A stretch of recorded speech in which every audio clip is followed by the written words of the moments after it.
Kenzo shined his flashlight around the forest as he held his camera out for his viewers to see the surroundings. "I think I'm lost," he said to the thousands of viewers eagerly watching him as he headed to his destination. Kenzo had been trying to make it big on social media and had built quite the following. Wanting to do something to bring people in to watch him, he decided to investigate a haunted location at night. Alone. The place he decided on was Orainbuchi, where the wailing women were said to lurk. These spirits were supposedly even more vicious towards men, and he thought it'd be the perfect place to drum up some views. As he trampled around the forest looking for a bridge, a shriek made him stop suddenly in his tracks. The chat box lit up and was moving too fast to keep up with. Most replies saying some form of, "What was that?" Kenzo held his phone out and panned the area. "You guys heard that? What do you think it was?" he said confidently. Although underneath the bravado, his heart was beginning to beat out of his chest, and he just wanted to leave. But he was up to 10,000 viewers, 10 times more than he had ever had. As he panned the camera, he caught sight of a bridge. "There it is!" he cried out joyfully. "Should we go over?" he joked with the chat. The chat box once again lit up with many saying, "Hurry, get over there." Kenzo took a deep breath and headed towards the bridge. He had a weird feeling he was being watched, and not just from the live stream viewers.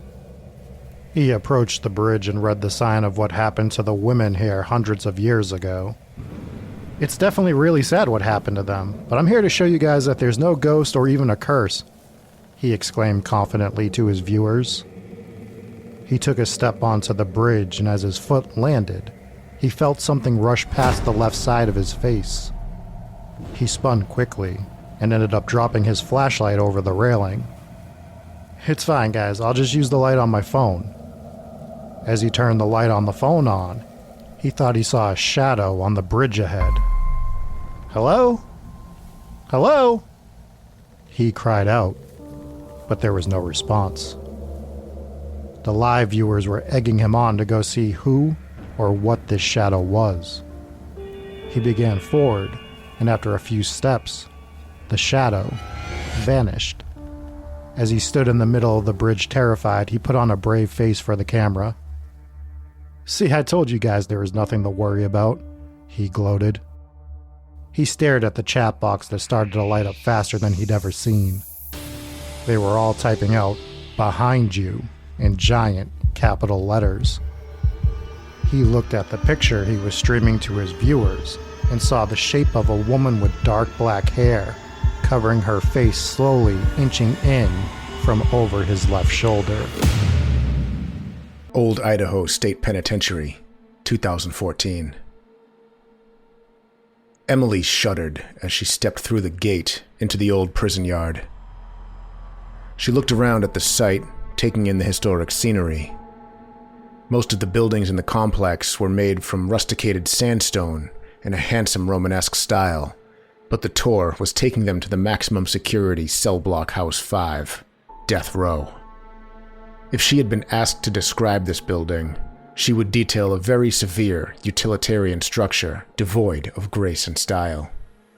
The tour guide led the small group into the building, and right away, Emily could feel the thickness of the air as it filled her lungs. The guide was explaining the history of the building and how it was used to house the worst of the worst inmates like Raymond Snowden and Douglas Van Vlack.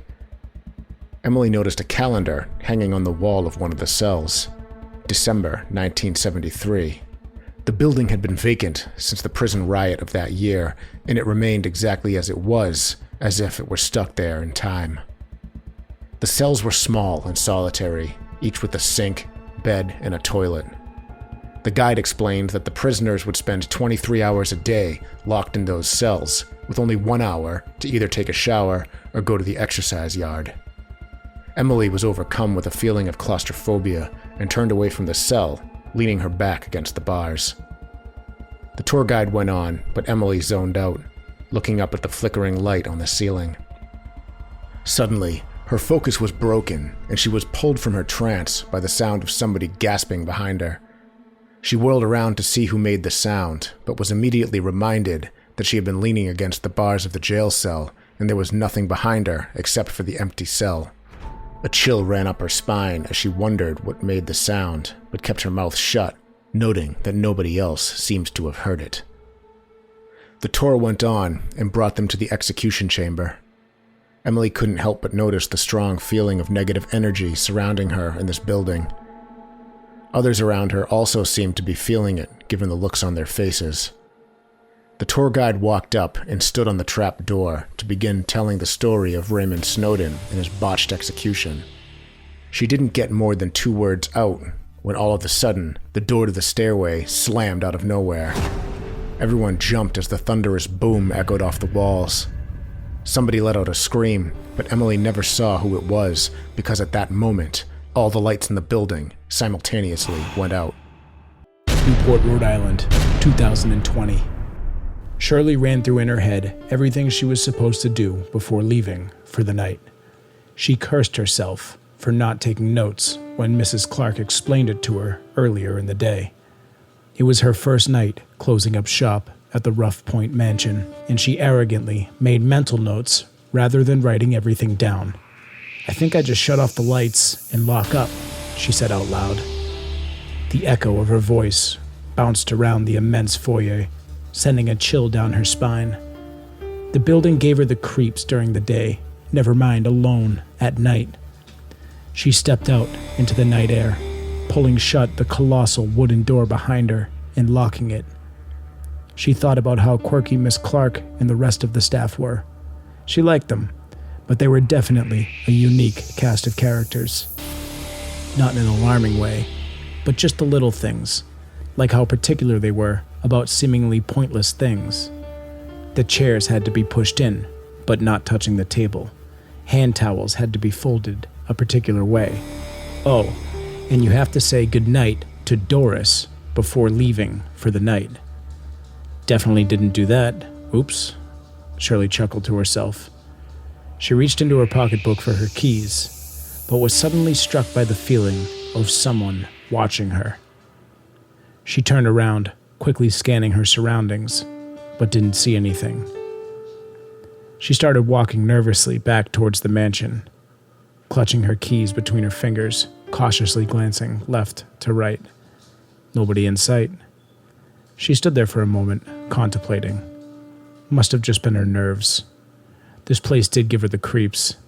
She looked up at the looming mass of brick gables in front of her. She squinted at one of the upstairs windows, and what appeared to be the figure of a woman came into focus. She quickly took off her glasses and wiped them on her shirt. With trembling fingers, she went to put the glasses back on, but managed to drop them in the dirt. She scrambled to pick them up and put them back on, and when she looked up at the window, the woman was gone. She collected herself and made her way back to the front door, unlocking it and slowly creaking it open. She took a deep breath and whispered, "Good night, Doris," and stood there for a moment, almost expecting to hear "good night" back. But there was just the deafening silence of empty halls. She laughed nervously and went to close the door. Just then, she heard the faint voice of Doris Duke singing her favorite song, echoing through the halls from the room where she saw the silhouette of the woman in the window. Janine stared at the bar. Her eyes darted around, trying to process what she was looking at. She had just set up for the morning, and everything around her had now been thrown around. As she sat there in shock, a creaking noise began to work its way up the staircase. Janine's fright turned to anger. "Who's there? This isn't funny," she yelled out the doorway that headed towards the staircase. "If you don't show yourself, I'm gonna call the police," she screamed. As she got that last line out, she heard a giant crash come from upstairs. Startled, Janine slowly started heading towards the phone. After her third step, all hell broke loose. she heard what sounded like boxes and bureaus being thrown against walls, all throughout the second floor. She dashed to the phone and dialed 911. As she cried for help into the phone, the operator stayed on the line with her and assured her the officers would be there quickly. A few moments later, as the noise continued, there was a hard knock at the door, and an officer shouting to let Janine know he was there. She hung up the phone and ran to the door, fumbling with the deadbolt before finally getting it open, as the crashing continued behind her. The officer and his partner stepped inside and tried to quickly calm the woman down as their eyes looked towards the staircase, and the crashing continued upstairs. "We'll be right back. We're gonna go see who's up there," Officer Lewis said as he tried to calm Janine. The officers approached the staircase and began to head up. As soon as Officer Lewis's foot landed on the first stair, the crashing stopped. The officers looked at each other puzzled. They slowly headed up the stairs, and just as they were halfway, a shadow walked past the staircase, continuing down the hall, followed by a slamming door.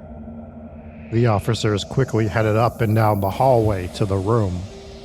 They announced they were entering and swung the door open, but no one was there. All the windows were locked from the inside, and there was no other exit. Whoever or whatever it was that they saw had disappeared without a trace. The Myrtles Bed and Breakfast, 1975. Barbara and her mother checked into their room in the bed and breakfast they had booked for that evening. The nearly 200-year-old building was beautiful in its grandeur, and Barbara admired all the detailed craftsmanship that the house had to offer. Despite her admiration for the house and all its beauty, Barbara couldn't help but feel uneasy. She couldn't explain the feeling, but couldn't deny it either. It was palpable, and it had her on edge. She didn't want to mention it to her mother because that would start the questions.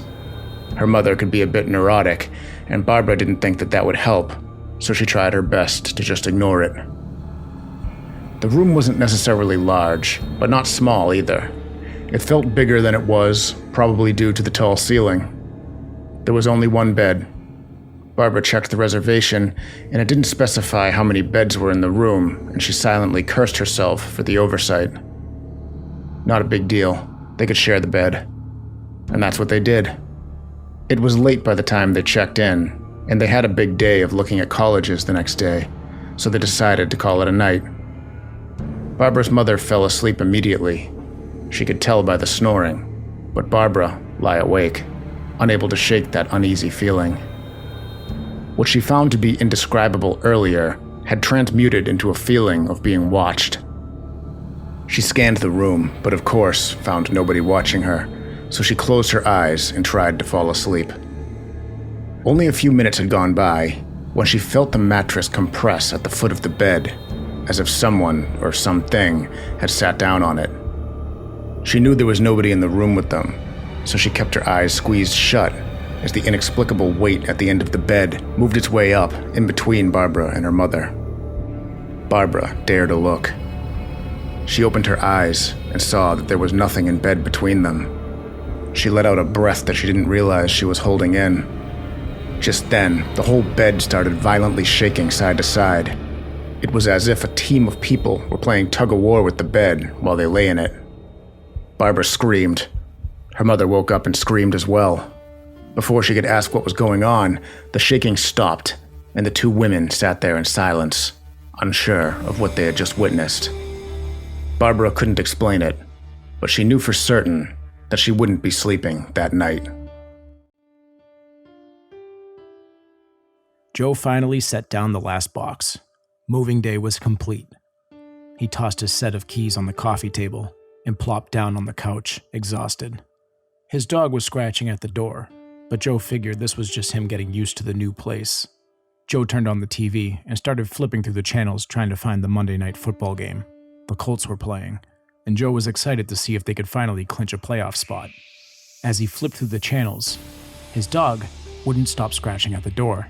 "Get away from there," he called out, but the dog wouldn't let up. Joe figured he'd let the dog outside, but with the property being new and unfamiliar, he didn't want to just let the dog roam around and get himself lost. Joe let out a sigh and grabbed the dog's leash. They opened the door and made their way down the steps into the yard. As they walked around, waiting for his dog to do his business, he thought he saw someone walking through the tree line. This must be another unwanted guest, he thought to himself. Trespassers were not uncommon on the property. A string of crimes happened in this very house, and tourists frequently came by uninvited, trying to get a glimpse of the scene of the crime.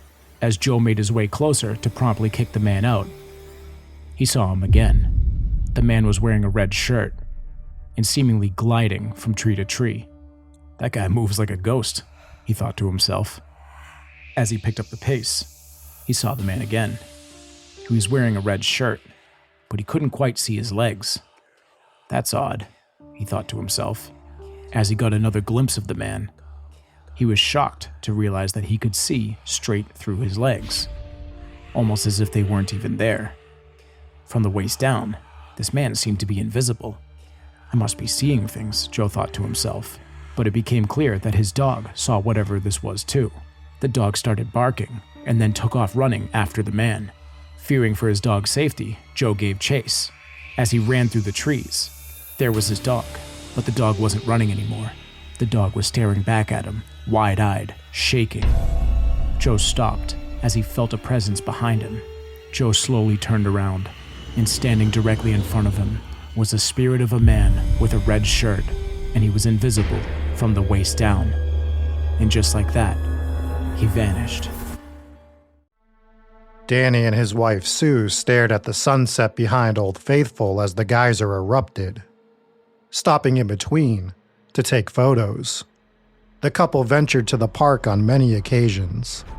They had picked up photography as a hobby, and Yellowstone was one of their favorite places to travel to and get pictures of the animals and overall beauty of the entire place.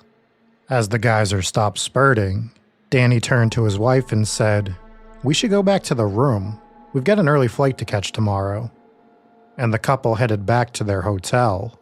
This was their first time staying at the Old Faithful Inn, and they had practically spent the entire first day exploring the old log building, trying to shoot every inch of it. As they spent more time in the old hotel, though, Danny had felt more and more uneasy, but not wanting to scare his wife, he had kept it to himself. After a great dinner and packing up their belongings to head out in the morning, the couple called it an early night. They were staying in one of the older rooms to get the full vintage experience, which was great, but it did leave one small problem: a shared bathroom. Danny woke up and looked at his watch.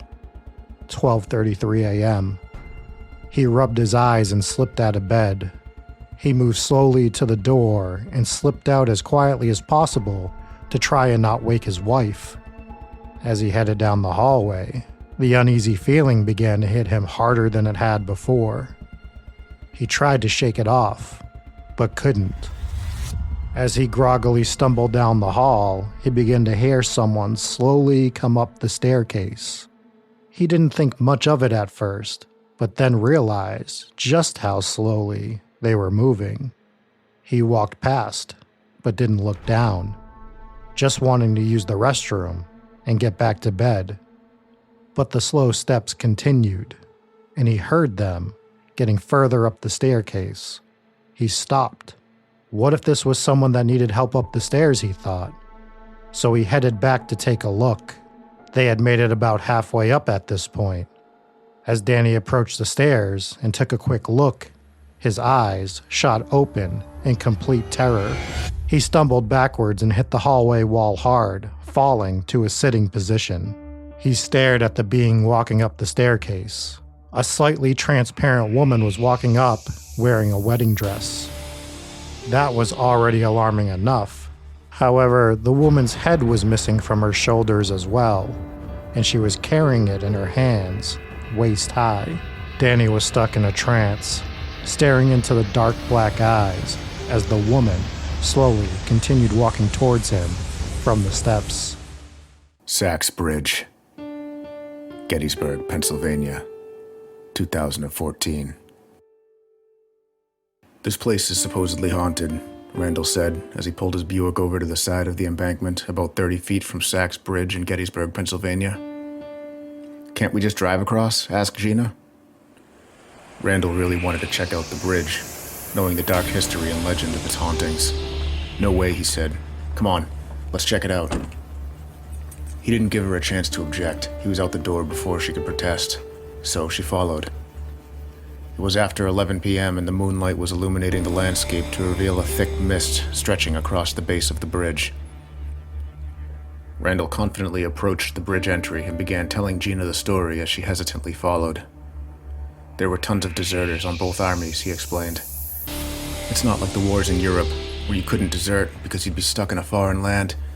You had Northern Virginia guys witnessing their buddies getting blown to pieces in South Pennsylvania and being like, screw this, I'm gonna walk home.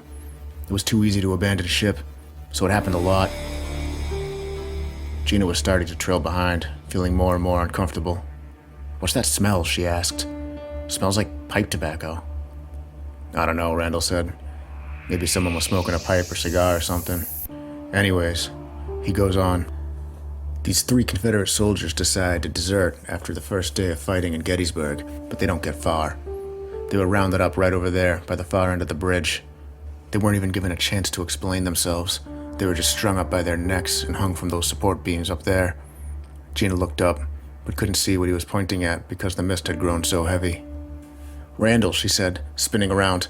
I can't see with all this fog. I want to get out of here. Suddenly, something brushed up against her face. There was a loud creaking noise above her, and she reached out to see if she could feel what she had walked into, and grabbed hold of a pair of boots swinging right in front of her face. She screamed and ran back down the tunnel towards the car. She turned back to see if Randall was still with her, and in the dim glow of the moonlight at the end of the tunnel, she saw the silhouettes of the 3 men hanging from the rafters. Louisville, Kentucky, 2005. Aiden looked out his bedroom window. Still nobody outside. It was past 11 p.m. now. They're not coming. Thank God. He turned back on his TV and dropped onto his bed. He was just starting to drift off to sleep when he heard the unmistakable sound of a car turning down the dirt road outside. Aiden got up and looked out his window again. The driver turned off his headlights and slowly rolled up to the house, coming to a stop at the end of his driveway.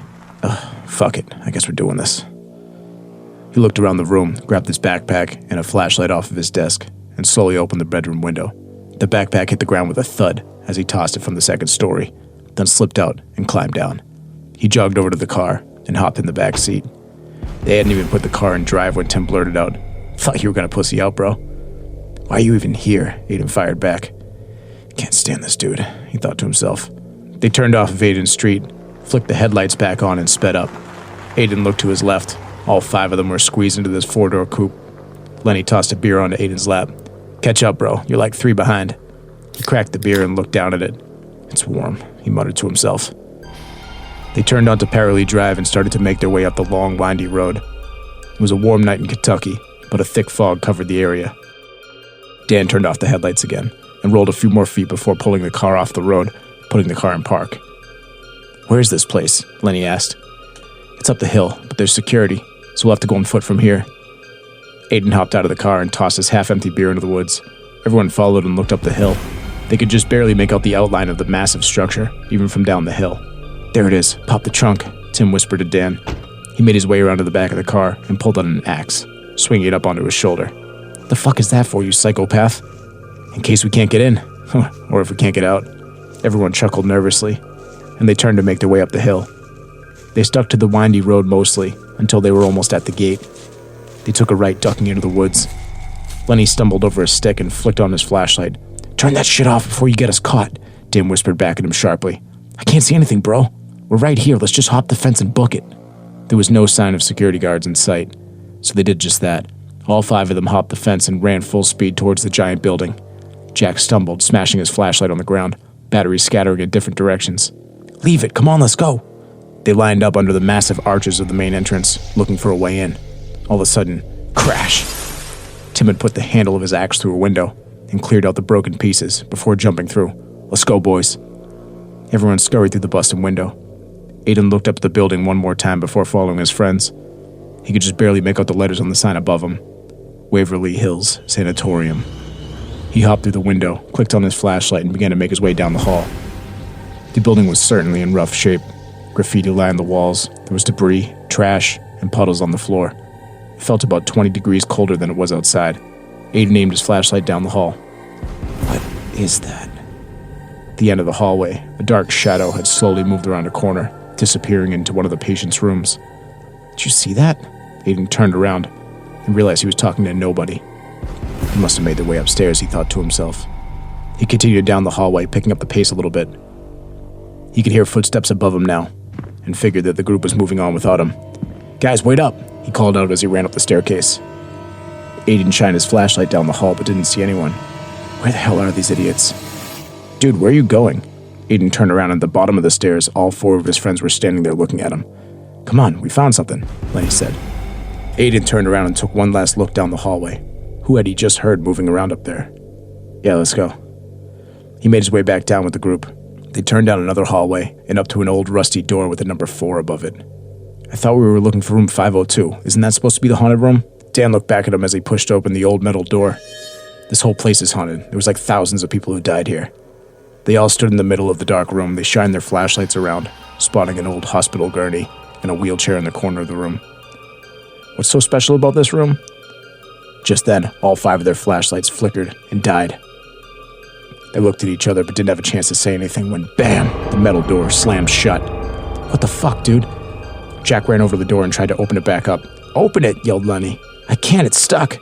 "That's impossible," Aiden whispered under his breath as he made his way over the door. He lunged forward, plunging his shoulder into the metal door, but it didn't budge. Aiden turned around. "Give me a hand, everyone push." But Jack was just standing straight up, staring into the corner of the room. "What are you doing? Help us out."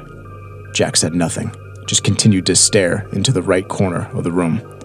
"What are you staring at?" Jack raised his arm and pointed at the corner. But his focus snapped and shifted to the left corner. 2 black shadows filled the corners of each room. But then, the shadows began to close in. "What the fuck is that?" All 5 of them were in the middle of the room now. They turned towards the door, but stumbled backwards. 2 more shadow figures were closing in from the other side. There was nowhere to go. A stench filled the air, and they could see their breath. It was freezing. Aiden's ears started to ring, a piercing noise that grew louder and louder. Tim picked up his axe and swung it at one of the shadow figures, but went right through him and tumbled to the ground. "Give me that," Aiden yelled. Tim slid the axe across the floor to him. Aiden grabbed the axe and ran for the door. "Back up." He swung it at the side of the door frame over and over. The ringing of metal on metal echoed through the sanatorium. The shadows continued to close in, and all 5 of them were screaming now. "Hurry up!" Jack yelled, as Aiden continued to chop at the door. All of a sudden, there was a bang in the hallway. Everything stopped. They looked around the room. The shadows were gone. "Who's in there? What's going on?" A voice came from the hallway. "We're locked in here. Help us get out," Lenny cried. "Locked?" the voice said. And then they heard him chuckle a bit. The door crept open, and a flashlight shined through. Everyone let out a sigh of relief. "Yeah, a lot easier when you have a key," Tim said to the security guard as he picked up his axe and shouldered his way through the group, making his way out of the room. The security guard looked him up and down. "I don't need a key. This door has never had a lock on it." Fredericksburg, Texas, 2021. Mike stepped out onto Main Street from the Silver Creek Beer Garden. He had tied one on and decided to call it before the bartender cut him off. His friends had continued eating and drinking, but Mike had decided to go out to walk off his buzz. He began walking down Main Street and took a right onto North Lincoln Street. It was a clear night, and the stars didn't seem to be all that high in the sky, almost like there was a black dome over the city with twinkling lights hanging just overhead. It was a sweltering hot night in early July, and he could already smell the whiskey he was sweating out as he approached the town creek just beyond the National Museum. He was irrationally considering jumping into the creek fully clothed to cool off when he saw something move behind a large oak tree on the creek bank. He squinted at the tree, and the shadow quickly ducked behind. Mike approached the tree and began to circle it, looking for whatever it is he thought he saw. As he rounded the tree, he noticed a shadow crouching low by his feet. Mike picked his foot up, losing his balance as the shadow quickly darted out towards the street before disappearing. Confused and startled, Mike walked out towards the street where the figure had disappeared, not really sure what he was expecting to find. He found himself standing in the middle of the street for no reason. He glanced back at the tree and saw the figure of the man standing wearing a cowboy hat before walking back behind its wide trunk. Again, Mike approached the tree and found nothing. He turned and faced the creek when he heard whispering behind him. He turned and found himself face to face with a man in a cowboy hat, only something looked off with the man's face. He couldn't quite pinpoint what was unusual about his face because he was distracted by what happened next. The man raised his arm and pointed a revolver at him and pulled the trigger. Mike saw a flash, but heard no sound. He screamed and fell backwards into the creek. He flailed and splashed his way to the bank, frantically grasping at his face to feel for a gunshot wound, but to his surprise, he was completely unharmed. He looked back up to locate the man with the gun, but he was gone. August 31st, 1977. Janet knocked loudly on the bathroom door. "Hurry up," she called out. The door burst open, and Billy and Johnny came barreling through, nearly knocking her to the ground, laughing as they ran to their bedroom. Margaret shouldered her way past Janet and grabbed her toothbrush, kicking the door closed behind her. Janet opened the door. Very funny, as she hip-checked her sister playfully. It was bedtime at the Hodson House. Margaret turned off the lights and made her way towards her bed. "Leave the door open a bit, it's too dark," Janet called out to Margaret before she hopped into bed. She cracked the bedroom door open just a few inches, allowing a bit of light from the hallway to seep through. As the two sisters drifted off to sleep, a chill passed through the bedroom. Janet looked over at Margaret nervously, but she was already fast asleep. She wouldn't be sleeping long before the two were startled by the sound of the dresser shuffling around. The shuffling quickly turned to violent shaking and pounding against the wall. Margaret and Janet sat straight up, shocked. They were too afraid to say anything and just stared at the chest of drawers as it continued to shake and bang against the wall. Then suddenly, it stopped. Their trance-like state was broken when the sound of footsteps began pounding up the stairs. Their bedroom door shot open, and in came their mother.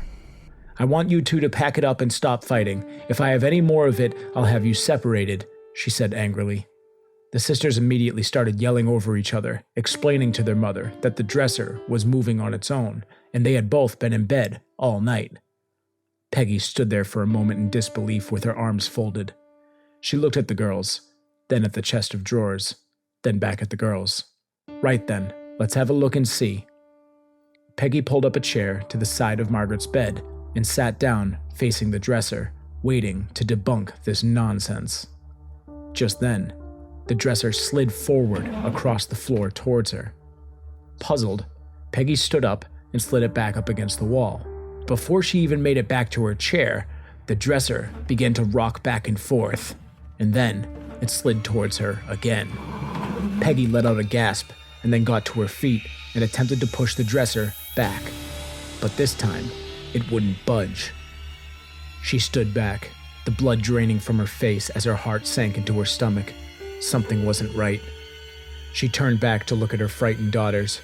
Peggy opened her mouth to speak, but she was interrupted when 3 loud knocks slammed against the wall. All 3 of them started screaming and scrambled out of the room. The man stood outside the gates of the cemetery, holding the flowers that he had gathered earlier that day. The bright full moon hung low overhead, without a cloud in the sky. He looked around to make sure no one was watching, and with the light of the moon, kept his lantern off as he stepped through the opening of the gates. He knew the path well. Most nights, he was here. It was a bit later tonight than normal, and he was hoping that his love wouldn't be angry with him. He passed the familiar graves of Hill, Carter, and many others as the mausoleum he was heading to got closer and closer. He walked up to the door and took one last look around to make sure no one was watching. The man reached into his jacket pocket after seeing it was clear, grabbed the key he was searching for, and soon heard the click as the door unlocked. He hung it on a hook next to the doorway, and as he did, he heard a voice say, "You're later than normal. Are those flowers for me?" "Yes, my love," he responded as he approached the casket and opened the top. "Always for you." He looked down at the still lifeless body of the woman in the casket, and a smile appeared on his face. The woman had been dead for 2 years, yet her spirit remained dormant within the body, talking to the man every night that he visited. "When can I leave here? I can't stay in this mausoleum much longer," she said to the man impatiently. "Soon, my love. We just have to be careful. Others wouldn't understand," the man said meagerly. The man settled into his normal seat, looking down on the woman, and recounted his day to her. When this was done, he grabbed a book of poetry that he had been working his way through over the last several weeks and read a number of passages to her. When the woman's spirit told him that she was bored, he decided to move on to his favorite part of the nights that they spent together. He went to the corner where he kept a vinyl record player and dropped a needle on a record. As the music began to play, he walked over to the dark brown coffin, finished opening it, and picked up the decomposing body of the woman inside. He picked her up carefully, and once he had her balanced, began to dance with the corpse. As he did, he leaned in and whispered into her ear, "I'll get you out of here soon, my love." After a few seconds, the spirit of the woman whispered back into the man's ear, "You better, or I'm leaving for good." At that moment, the man knew that the following night, he'd be bringing the body of the dead woman he held in his arms home to stay with him forever. Croak Patterson Mansion, Denver, Colorado. The priest approached the mansion and marveled at its spectacular presence, although he couldn't ignore the looming feeling of dread that he felt as he stood in its intimidating shadow. As he approached the front door, he reached for the handle, but stepped back as it turned on its own and swung open. He gasped and then immediately felt silly as he saw the woman who had called him standing in the entryway. Her smile was warm, but her eyes showed something of fear and desperation. The bags beneath them suggested that she hadn't slept well for quite some time, but that could have been due to the fact that she had newborn triplets. When she called him the previous day, she explained that she believed the house was haunted. When she was in the 3rd trimester of her pregnancy, she had a harmless experience with what she believed to be the ghost of a previous owner's wife. She was struggling to get out of bed when the ghost of a woman appeared and helped her up, before introducing herself as Kate Patterson and then disappearing into thin air. The priest thought this was an unusual story, but also seemingly harmless. The woman went on to explain that she thought there was another presence in the house that was much darker, and she feared for her soul and that of her children. So now the priest found himself standing in the front parlor of this massive house and feeling the same sense of darkness that the woman had explained to him. He walked over to the mantel above the fireplace and set down his holy water and his cross and began to recite a blessing. He made the sign of the cross and raised his right hand. As he did so, the plaster on the wall began peeling up, and a guttural rumble came from inside the yawning blackness of the fireplace. A pang of fear shot through him as he stepped back and witnessed a dark vortex of wind and ash blast out of the fireplace.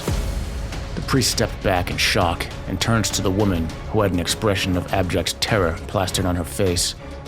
Without a word, the priest snatched his holy water and cross off the mantel and bolted out the front door. Warden Johnston sat at his desk across from one of his prison guards, who sat looking shamefully at the floor. He was speechless. This was the 3rd guard this month who was resigning from his position due to the fear of a ghost woman. "You're a grown man," the warden barked. "There's no such thing as ghosts. I don't even have to tell my grandchildren that. Even they know better." The guard wouldn't make eye contact with the warden, probably too ashamed. The warden dismissed the man and sat alone in the empty room for a while, contemplating. He reached into his desk drawer and pulled out his bottle of vintage brandy. Pouring himself a glass, he laughed out loud, considering the situation. 3 guards in 1 month, leaving their secure jobs in the middle of the Great Depression because they're afraid of ghosts.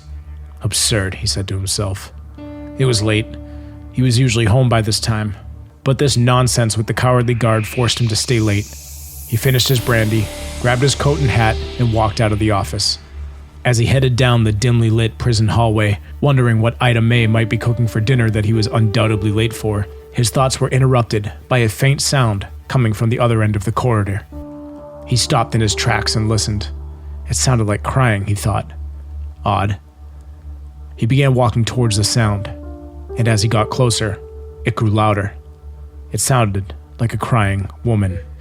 "There shouldn't be any women here at this hour," he said out loud to nobody.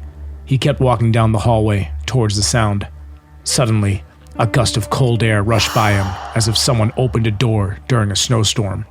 Except there was no open door, nor was there a snowstorm. "Who's there?" he called out loud.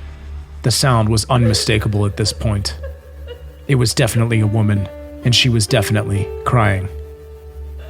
But there was no woman, and the hallway ended.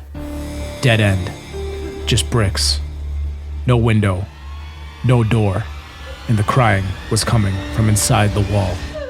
Tony let out a moan as he rolled over onto his back and felt the cold concrete grip him through his layers of shirts. He put his palms over his eyes while he tried to gather himself. His group of friends had decided this would be the best place to hide from everyone while they drank the bottle of Jack Daniels they scored from his friend Justin's older cousin.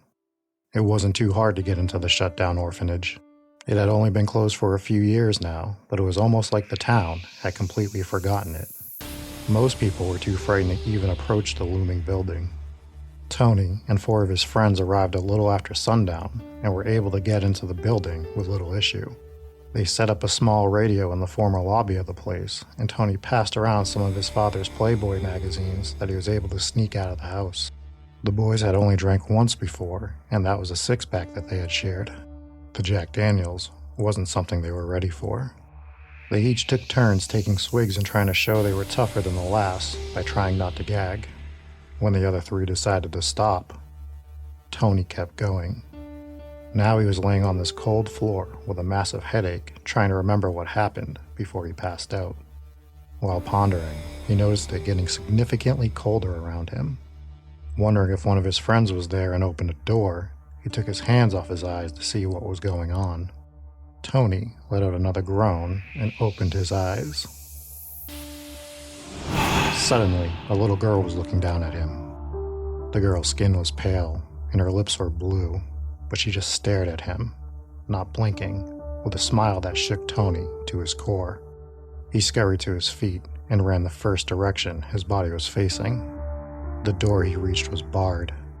He tried to push it open with his shoulder, but it was no use. Thinking quickly, he knew he was going to have to go back from the way that they came. He turned around, but the girl was gone. Was he still drunk? Was this all in his head? As he pondered this, he heard a giggle come from a few feet away from him. He slowly looked over, and there was the girl again, looking up at him, smiling, giggling. Tony ran towards the open door leading outside. Right as he was at the opening, the door slammed. The Hotel del Coronado, Thanksgiving Day, 1892. A 24-year-old woman arrived at the hotel and checked in under the name Lottie A. Bernard. She was alone and appeared to be upset, perhaps even sick. Hotel staff assumed that she was waiting for someone, but that person would never arrive. For 5 days, she would walk the hotel and check in with the front desk, seeing if somebody showed up to meet her. Each day, she was looking more distressed. On the 3rd day of her stay, she went to a pharmacy and picked up drugs for stomach pain. She informed the pharmacist that her brother was a doctor, and he would be joining her soon at the hotel. The next day, she went downtown and purchased a gun, which she said would be a Christmas gift for her brother. But on November 29th, she was found shot in the head, dead, on the hotel exterior staircase, heading towards the beach. Her identity was revealed not as Lottie A. Bernard, but as Kate Morgan. She had used a fake name to check into the hotel 5 days earlier. The San Diego coroner determined that the gunshot wound to her head was self-inflicted, and it was ruled a suicide. But many were skeptical of the findings and believed that there was more to the story.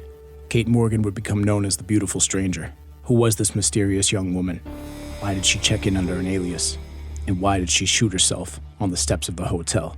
Local newspapers went into a frenzy of speculation, trying to figure out the truth about Kate Morgan. They speculated that she was waiting for her husband. They also said she was pregnant. In truth, it seems that she had recently given birth, but the infant died a few days after being born. It said that she ran off with her brother-in-law, but after a fight on a train, she checked into the hotel by herself. She was suffering from stomach cancer. Many of the staff claimed that she could barely walk by her third day at the hotel. She never did check out of the Dell, and many say her spirit never left either. Her ghost has been rumored to occupy her guest room, formerly room 302, which is now room 3327. She's been seen in a black dress and her hat passing through walls, causing cold breezes to whip through the room. And many guests are woken by the sound of white noise as the TV flickers on and off throughout the night. Her ghost has also been seen walking the beach, her black lace dress blowing in the wind. Could her spirit still be waiting for her husband more than 100 years later? Or maybe waiting for her brother, or whoever she may have been waiting for. You'll have to plan ahead if you want to stay in the Beautiful Stranger's room, as it's in high demand. It's also pretty expensive to stay. But you could walk the beach outside the hotel, and you might not be alone. You might catch a glimpse of a ghost in a black dress, walking the sandy shores, waiting for her guest, who may have never shown up. Or maybe he did. Wellington, New Zealand, 1989. It was a typical morning in Wellington. The sun hadn't risen yet, but the black night sky had begun to break into the dismal dark gray of the rainy pre-dawn morning. Raindrops pelted the glass of the bedroom window as Peter lay half awake, waiting for his alarm to go off. This was normal, waking up before his alarm. It was annoying because it was never enough time to go back to sleep, but he would keep his eyes shut out of principle, as if getting out of bed before the alarm were some sort of concession. It was silly, but nevertheless, there he remained, under the covers, with his eyes shut. His wife Fran wasn't in bed. She must have gotten up already. This was confirmed by the sound of the coffee maker gurgling and popping from the kitchen, accompanied by the aroma of freshly brewed coffee that was just now coercing him out of his state of fake slumber. Peter let out a long sigh and kicked the blankets off. He opened his eyes and uttered a startled gasp. At the foot of the bed stood a woman he didn't recognize. Right away, he realized something was off, and not just the fact that there was a strange woman standing in his room. She didn't seem to be touching the ground. She glared at him with an accusatory look, and her face was that of a screaming woman, but no sound came from her mouth that gaped open unnaturally wide. Peter was too terrified to move.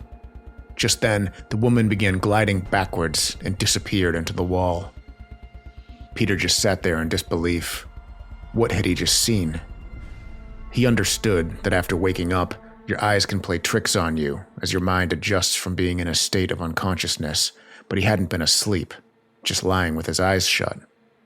He climbed out of bed and again was startled. He let out another gasp as his alarm went off. He was clearly on edge after the terrifying encounter.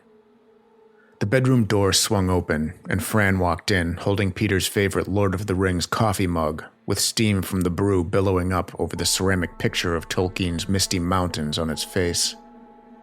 "What's wrong?" she asked, clearly noticing his apparent state of distress. "I think I've just seen a ghost," he said, before he could stop himself. He cringed internally and awaited her snide remark, but it never came. Instead, she turned pale and asked, "Was it the woman with the screaming face?" "I can't believe we got in," John said to his friend Will as they opened the door and stepped inside the brick building. "Me either. I thought for sure it'd be locked," Will said back. The teenage boys entered the old Dumas brothel that had only been abandoned for a year or so. It was the gossip of the entire town once it finally closed. the owner going to jail for, of all things, tax evasion. The boys began to walk around the building of half-empty rooms, hoping to find something cool to show their friends. As the boys searched around, they began to grow a bit impatient as they thought there'd be more things to look at and possibly take. "What are we looking for anyway?" John said to Will. "I don't know, just something to prove we actually got in to show all the guys," Will responded. "This floor's kind of empty. Want to check upstairs?" John said while holding an old bourbon glass. "I've got an even better idea. Let's check out the basement. I heard there's even tunnels down there," Will said with glee in his voice. The boys found the stairs to the basement and gathered their flashlights from their pockets. As they opened the door and shined the light down the stairs, John felt a chill run across his body. "I'm not so sure this is a good idea," he said out loud, but Will ignored him and kept down the stairs. When they got down there, they were in shock. The entire basement was set up with what looked to be like little rooms. "Wow," Will said in shock. He began to look around the basement, shining his light wildly. As John walked around the outer walls, he heard a whisper in his right ear say, "Come sit down." Startled, he jumped and turned around. There was nothing there. Great. Now he was hearing things. "Well, I think I'm going to get out of here. I'll go check the second floor," he said with a tremble in his voice. "God, you're such a baby. Fine, I'll check around here," Will responded, slightly annoyed. As John reached the staircase once again, he heard a whisper in his ear, this time saying, "Please don't go." Yet again, nothing there. "Hey man, you okay?" Will shouted from across the basement. Yeah, I'm good. Just tripped," John said. Klutz. John made his way to the second floor and began looking around the rooms. There wasn't much left, but he found a desk with an old quill pen on it. That should do the trick, he thought. As he grabbed the pen, he heard someone begin to slowly walk up the staircase. Good, Will was done. They could get out of this creepy place now. "Got something," he shouted to let Will know that they had their artifact. He reached the top of the stairs and saw no one there, but the creaks up the steps continued. Shocked, he took a few steps back and then checked the hall behind him. After seeing nothing, he turned back on the stairs to make his exit. "What are you doing with my pen?" an angry woman holding a suitcase demanded. John dropped the pen and ran down the stairs. He ran into Will on the first floor, grabbed him by the arm, and pulled him outside. As they caught their breath in the fresh air, they looked up to the second floor window and saw the woman staring down and glaring at them. Seattle, 2016. Eddie swung the stick he was holding like a golf club, sending a rotten apple skidding along the sidewalk before bouncing down in a hole to a sewer drain. "Nice shot," Chris said. Eddie blew an imaginary stream of smoke from the muzzle of his finger gun. "Thanks," he said, holstering it in the imaginary belt on his waistband. As they headed down East John Street, near Capitol Hill Station, they were met by their classmates, Scott, Kurt, and Jerry. "There's a pickup game of street hockey a couple of blocks down," Jerry said. "You guys in?" It's getting kind of late," Chris began to say, but Jerry cut him off. "No excuses," he said. Eddie and Chris nodded, and they turned onto 10th Ave excitedly. "Hey, wait up," Kurt said. He was looking at an old beat-up Coke machine on the sidewalk. Eddie had seen it 100 times, but never paid it any notice. It looked ancient. Cracked panels, faded buttons, and a rusty padlock that looked like it hadn't been disturbed by a key for decades. The buttons were hard to read, but they could make out vintage Coca-Cola and Mountain Dew logos. "Never seen Mountain Dew on a Coke machine before," Jerry remarked. There were 2 buttons on the end that said the word mystery, with staggered letters and a couple of question marks between the lines. The boys were suddenly fascinated by this decrepit old machine that they had passed by and ignored a million times. Just then, a voice came from behind them. An old man in a dusty, beat-up bowler cap stood at the edge of the sidewalk behind them. He had a gaunt face, with sunken eyes and grayish skin. "Machine is haunted," he said. "This Coke machine?" Scott asked. The old man wasn't looking at them. He seemed to be absently gazing in their general direction, but not directly looking at any of them. Been there for years, he croaked. Nobody stocks it. Nobody collects the money. But it'll dispense a bottle of pop if you pay it. Drinks from any time in history, the old man added. Pop? Chris asked rudely. Who calls it pop? Eddie turned and looked at the machine. 75 cents. He dug some change out of his pocket that had been given to him by an elderly woman behind the counter in a small-town convenience store just outside the city earlier that day. He grabbed 3 quarters and one at a time shoved them into the slot on the face of the old machine before tapping the top mystery button. The machine began slowly vibrating, clunking and clicking. They heard a bottle of something roll around and then get stuck halfway down. I think it's stuck, Eddie said. Something in the way? Kurt asked. Just then, the machine made a mechanical belching sound before spitting out a vintage-looking bottle of Moxie soda in a pristine glass bottle. No way, Eddie shouted. Scott shouldered his way in and jammed 3 quarters of his own into the machine. It creaked and groaned before dispensing a greenish-colored bottle of Diet Right Cola in a glass bottle. Gross, he said, looking at it. Jerry, Kurt, and Chris also took turns using the machine, and each time, a vintage soda from a different period in history would come tumbling out.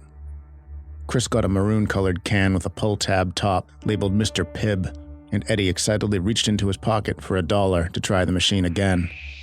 As he pulled the dollar from his pocket, he heard the raspy voice from the old man right behind him say, "Stay away." Eddie cringed, feeling the man's hot breath on the back of his neck. He quickly whirled around and was shocked when he saw nobody behind him. The street was empty. The old man was gone. Or maybe he was never there. June 15th, 2013. USS Salem, Quincy, Massachusetts. 11:30 p.m. Erin had just finished breaking down the snack bar after a night of ghost tours. The ship was supposedly haunted, but Erin, being a pragmatist, wasn't particularly bothered by this. She shut the lights off and picked up a stack of trays to bring down to the storage area to be used the following week. She was used to the narrow hallways and had no problem navigating them, even in the dark. As she descended to the ship's lowest level, a pungent smell hit her nose, causing her to audibly gag. It smelled like a dead animal, and she assumed it was. Rats were known to dwell on that lower level, and the crew would occasionally find their remains. She flipped the light switch on and continued down the hall towards the storage area just beyond the butter room. Despite her pragmatism and disbelief in all things paranormal, it would give her an unsettling feeling in the pit of her stomach. As she got closer to it, the rotten smell transformed into more of a combination of rot and burning hair. She wanted to pull the neck of her t-shirt over her nose to block the smell, but her hands were full. All of a sudden, the lights went out, and a cold blast of air rushed past her. "I'm down here," she called out to whoever just shut the lights out. She turned around to the stairway she had just came from and saw a dark silhouette of a man in the light from the doorway behind him. "Turn that back on," she called to him, but he just stood there. Then she remembered there was another switch next to the freezer door. She set the trays down on the floor and approached the switch. The figure was standing in the same spot at the other end of the hall. She flipped the switch on, filling the hall with light. She was about to yell at the man for shutting the lights off, but as she looked up, he was gone. She shook her head in an attempt to shake off whatever trick her mind was playing on her. She hurried past the butter room, tossed the trays on the shelf, and doubled back towards the stairs, not quite running. That's when the lights went out again. This time she screamed. She felt the presence of something standing behind her, but she didn't dare look. She sprinted for the stairs. She ran all the way up to the top deck and kept sprinting across the deck, down the ramp, and out to the employee parking lot into her car. She shut and locked the door and sat there catching her breath. As she sat there for a moment, she laughed to herself and realized how ridiculous she'd been. But she stopped laughing when she noticed the sudden smell of burning, rotten meat.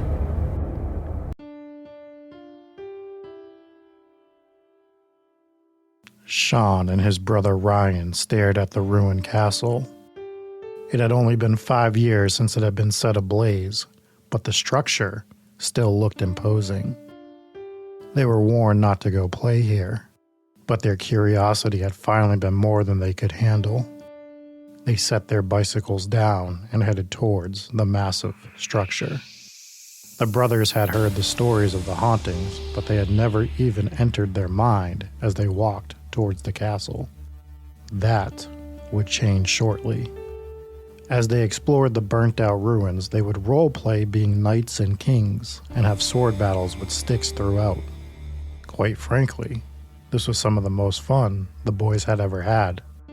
In fact, they were having so much fun, they began to lose track of time. As they stood in one of the rooms and commanded an imaginary army to prepare for war, Ryan went and looked at the sky and saw the moon beginning to creep into view. "Hey Sean, we need to get going. Mom will skin us alive if we're not home for dinner," Ryan said to his brother. Sean took a look at the growing shadows on the ground and agreed. So they started walking through the castle towards where they left their bicycles. As they walked, a little girl ran through the room they were in frantically. "Please help, my sister, she's going to get hurt," she wailed. The boys wasted no time and began to follow this girl outside of the castle. Right as they did, they saw a girl up high, on an edge, and before they were able to call out, she began to fall. The other little girl let out a scream, and the boys rushed to try to catch the falling girl. But as they looked up, she disappeared into the air. Sean and Ryan looked at each other, both mouths agape. Then they looked back towards the other little girl, yet no one was there. They decided they needed to leave this place and started running back through the castle the way they were originally going. After a few minutes, they were entering rooms they were unfamiliar with and now couldn't find a way out. "I told you we should have just walked the outside," Ryan yelled at his brother. "Cutting through was the fastest way," Sean snapped back. "Well, where the hell are we then?" Ryan said as he pushed Sean. Before things could escalate anymore, Ryan looked at his brother and said, "Do you smell that?" "Yeah, what the hell is it?" The smell was putrid. A mixture of rotting flesh and food permeated throughout the air, and it was getting stronger. The boys looked around but saw nothing. A few moments later, they heard something shuffling towards them. A shadow overtook one of the doorways of the room. Panic set in, but there was no other way to go. As the boys looked towards the doorway, an outline of a person entered the room. As it passed by a window slit, what remained of the sun shined directly on it, and they saw the ghostly figure of a man's transparent, rotting corpse heading right towards them. I'm Rob Coakley, and this is Hometown Ghost Stories. Leap Castle, County Offaly, Ireland.